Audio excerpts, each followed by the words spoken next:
Hi ಎಲ್ಲರಿಗೂ ನಮಸ್ಕಾರ. Welcome back to my channel. ಇವತ್ತಿನ ರೆಸಿಪಿ ಮಸ್ಕ್ ಮೆಲನ್ ಖೀರ್ ಮಾಡೋದು ಹೇಗೆ ಅಂತ ನೋಡೋಣ. ಇದಕ್ಕೆ ನಾವು ಮಸ್ಕ್ ಮೆಲನ್ ಬಳಸಿ ಹಾಗೆ ಸಬ್ಬಕ್ಕಿಯಿಂದ ಮಾಡ್ತಾ ಇರೋದು. ತುಂಬ ತಂಪಾಗಿರುತ್ತೆ ದೇಹಕ್ಕೆ ಸಹ. ಯಾರೆಲ್ಲ ವಿಡಿಯೋ ಪೂರ್ತಿ ನೋಡಿಲ್ಲ ವಿಡಿಯೋ ಪೂರ್ತಿ ನೋಡಿ, ಹಾಗೆ ಸಬ್ಸ್ಕ್ರೈಬ್ ಮಾಡ್ಕೊಳ್ಳಿ, ಲೈಕ್ ಶೇರ್ ಆ್ಯಂಡ್ ಕಮೆಂಟ್ ಮಾಡಿ ತಿಳಿಸಿ. ಇದಕ್ಕೆ ನಾನಿಲ್ಲಿ ಸಬ್ಜಾ ಸೀಡ್ಸ್ ಅಂದರೆ ಕಾಮಕಸ್ತೂರಿ ಬೀಜನ 2 ಸ್ಪೂನಷ್ಟು ನೆನೆಸಿ ಇಟ್ಕೊಳ್ತಾ ಇದ್ದೀನಿ. ನಾನಿಲ್ಲಿ ಒಂದು ಪೂರ್ತಿ ಮಸ್ಕ್ ಮೆಲನ್ ಕರ್ಬೂಜ ಹಣ್ಣಿಂದು ಪಲ್ಪ್ ತಗೊಳ್ತಾ ಇದ್ದೀನಿ. ಅದಕ್ಕೆ 2 ಸ್ಪೂನಷ್ಟು ಸಾಕಾಗುತ್ತೆ. ಇದು ಮುಳುಗುವಷ್ಟು ನೀರು ಹಾಕಿ ನೆನೆಸಿ ಇಟ್ಕೊಳ್ಳೋಣ. ಇದೊಂದು 10 ನಿಮಿಷ ನೆಂದರೂ ಸಾಕಾಗುತ್ತೆ.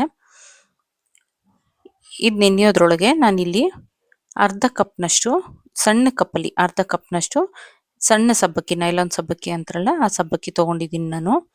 ನೀವು ನಾರ್ಮಲ್ ಸಬ್ಬಕ್ಕಿಯಲ್ಲೂ ಸಣ್ಣದು ಬರುತ್ತಲ್ಲ ಅದನ್ನು ತೊಗೊಳ್ಬೋದು. ನಾನಿಲ್ಲಿ ನೈಲಾನ್ ಸಬ್ಬಕ್ಕಿ ಬೇಗನೆ ಬೇಯುತ್ತೆ. ಇದನ್ನ ಈಗ ಬೇಯಿಸ್ಕೊಳ್ಳೋಣ. 2 ಕಪ್ ನೀರು ಹಾಕಿ ಬೇಯಕ್ಕಿಟ್ಟಿದ್ದೀನಿ ನಾನು. ಅಷ್ಟರಲ್ಲಿ ಇಲ್ಲಿ ಒಂದು ಕಡೆ ಹಾಲನ್ನು ತೊಗೊಳ್ತಾ ಇದ್ದೀನಿ. ನಾನು ಕಾಯಿಸಿ ಆರಿಸಿರೋಂಥ ಹಾಲೇ ತೊಗೊಳ್ತಾ ಇದ್ದೀನಿ. ನೀವು ಫ್ರೆಶ್ ಹಾಲು ಸಹ ತೊಗೊಳ್ಬೋದು. ಇಲ್ಲಿ ನಾನು ಅರ್ಧ ಲೀಟ್ರಷ್ಟು ಹಾಲನ್ನು ತೊಗೊಂಡಿದ್ದೀನಿ. ಹಾಗೆ ಇದಕ್ಕೆ 1 ಸ್ಪೂನಷ್ಟು ಕಸ್ಟರ್ಡ್ ಪೌಡರ್ ತೊಗೊಳ್ತಾ ಇದ್ದೀನಿ. ನೀವು ಕಸ್ಟರ್ಡ್ ಪೌಡರ್ ಇಷ್ಟ ಇಲ್ಲ ಅನ್ನೋರು ಇದೇ ಪ್ಲೇಸಲ್ಲಿ ಕಾರ್ನ್ಫ್ಲೋರ್ ಸಹ ಬೆರೆಸಿ ಹಾಕ್ಬೋದು. ಹಾಗೆ ಟೇಸ್ಟಿಗೋಸ್ಕರ ವೆನಿಲಾ ಎಸೆನ್ಸ್ ಇದ್ರೆ 2 ಡ್ರಾಪ್ ಹಾಕ್ಕೊಂಡ್ರೆ ಸಾಕಾಗುತ್ತೆ. ಈ ಥರ ಗಂಟು ಇಲ್ದಾಗೆ ಮಿಕ್ಸ್ ಮಾಡಿಕೊಡ್ಬೇಕು.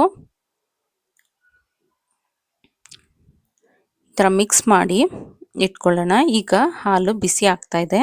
ಇದಕ್ಕೀಗ ನಾನು 3/4 ಕಪ್ನಷ್ಟು ಸಕ್ಕರೆನ ಹಾಕ್ಕೊಳ್ತಾ ಇದ್ದೀನಿ. ಸಕ್ಕರೆ ಪೂರ್ತಿ ಕರಗಬೇಕು. ಇದು ಸ್ವಲ್ಪ ಕುದಿ ಬರಬೇಕು. ತುಂಬ ರುಚಿಯಾಗಿರುತ್ತೆ. ಈ ಬೇಸಿಗೆಗೆ ತಣ್ಣಕ್ಕೆ ಏನಾದರೂ ಕುಡಿಬೇಕು ಅಂದಾಗ ಈ ಥರ ಮಾಡ್ಕೊಂಡು ಕುಡಿಬೋದು. ತುಂಬ ರುಚಿಯಾಗಿ ಸಹ ಇರುತ್ತೆ, ಹೆಲ್ದಿಯಾಗೂ ಇರುತ್ತೆ, ಮಕ್ಕಳಿಗೆ ಸಹ ಕೊಡ್ಬೋದು. ಇದಕ್ಕೆ ನಾನು ಕಸ್ಟರ್ಡ್ ಪೌಡರ್ ಬೆರೆಸಿರೋಂಥದ್ದನ್ನು ಹಾಕ್ಕೊಳ್ತಾ ಇದ್ದೀನಿ. ಸಕ್ಕರೆ ನೋಡಿ ಹಾಕ್ಕೊಳ್ಳಿ. ಹಾಲಿಗೆ ಎಷ್ಟು ಬೇಕಷ್ಟು ಸಕ್ಕರೆ ಹಾಕ್ಕೊಂಡ್ರೆ ಸಾಕು. ಮಸ್ಕ್ ಮೆಲನ್ ಸ್ವಲ್ಪ ಸ್ವೀಟೇ ಇರೋದ್ರಿಂದ ಹಾಲಿಗೆ ಬೇಕಾದಷ್ಟು ಹಾಕ್ಕೊಳ್ಳಿ. ಈಗ ಇದನ್ನು ಚೆನ್ನಾಗಿ ಕೈ ಬಿಡ್ದಾಗೆ ತಿರುಗಿಸ್ಕೊಡ್ಬೇಕು. ಈ ಥರ ತಿರುಗಿಸ್ಕೊಡೋಣ ಚೆನ್ನಾಗಿ. ಇದು ಕುದಿ ಬರಬೇಕು. ನೋಡಿ ಈಗ ಆಗಿದೆ, ಈ ಕನ್ಸಿಸ್ಟೆನ್ಸಿಯಲ್ಲಿದೆ. ಇದನ್ನು ತಣ್ಣಕ್ಕಾಗಕ್ಕೆ ಇಡೋಣ. ಅಷ್ಟರಲ್ಲಿ ಇಲ್ಲಿ ನಾನು ಮಸ್ಕ್ ಮೆಲನ್ನ ಕಟ್ ಮಾಡ್ಕೊಳ್ತಾ ಇದ್ದೀನಿ, ಕರ್ಬೂಜ ಹಣ್ಣನ್ನು. ಈ ಒಳಗಡೆ ಇರೋ ಬೀಜ ಎಲ್ಲ ತೆಗೆದ್ಬಿಡೋಣ.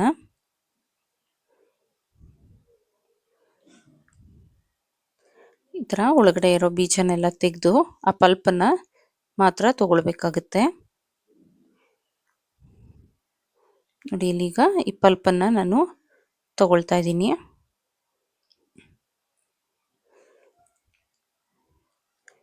ರೀತಿ ಪಲ್ಪೆಲ್ಲನೂ ತೆಗೆದು ಇಟ್ಕೊಳ್ತೀನಿ.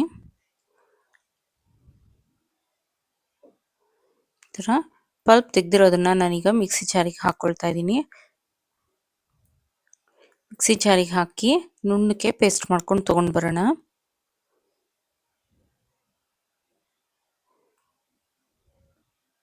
ನುಣ್ಣಕ್ಕೆ ಪೇಸ್ಟ್ ಮಾಡಿ ಇಟ್ಕೊಂಡಿದ್ದೀನಿ. ಇದನ್ನು ನಾನು ಈಗ ಕಸ್ಟರ್ಡ್ ಹಾಲು ಏನಿತ್ತಲ್ಲ ಅದಕ್ಕೆ ಹಾಕ್ಕೊಳ್ತಾ ಇದ್ದೀನಿ.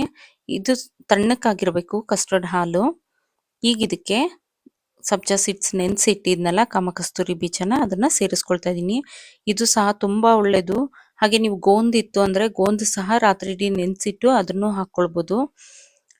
ದೇಹಕ್ಕೆ ತುಂಬ ತಂಪಾಗುತ್ತೆ. ಈಗ ಇಲ್ಲಿ ಸಬ್ಬಕ್ಕಿ ಬೇಯಿಸಿ ಇಟ್ಕೊಂಡಿದ್ದೀನಲ್ಲ ಇದನ್ನು ಹಾಕ್ಕೊಳ್ತಾ ಇದ್ದೀನಿ. ಸಬ್ಬಕ್ಕಿ ಸಹ ತುಂಬ ಒಳ್ಳೆಯದು, ತಂಪು ಸಹ ದೇಹಕ್ಕೆ. ಇದನ್ನ ಈಗ ಚೆನ್ನಾಗಿ ಮಿಕ್ಸ್ ಮಾಡಿಕೊಡೋಣ. ಇದಿಷ್ಟೇ. ಇದನ್ನು ಮಿಕ್ಸ್ ಮಾಡಿ ನಾವು ಈಗ ಮಸ್ಕ್ ಮೆಲನ್ ಪೀಸಸ್ ಕಟ್ ಮಾಡಿ ಇಟ್ಕೊಂಡಿದ್ದೀನಿ ಸ್ವಲ್ಪ ನಾನು ಪಲ್ಪ್ನಲ್ಲಿ, ಅದನ್ನು ಸೇರಿಸ್ಕೊಳ್ತಾ ಇದ್ದೀನಿ. ನೀವು ಬೇಕಿದ್ರೆ ಡ್ರೈ ಫ್ರೂಟ್ಸ್ ಸಹ ಚಾಪ್ ಮಾಡಿ ಹಾಕ್ಕೊಳ್ಬೋದು. ನೋಡಿ ಈಗ ಇದನ್ನು ರೆಫ್ರಿಜಿರೇಟ್ ಮಾಡಿ ಸರ್ವ್ ಮಾಡ್ಬೋದು ಅಥವಾ ಹಾಗೇ ಸರ್ವ್ ಮಾಡ್ಬೋದು.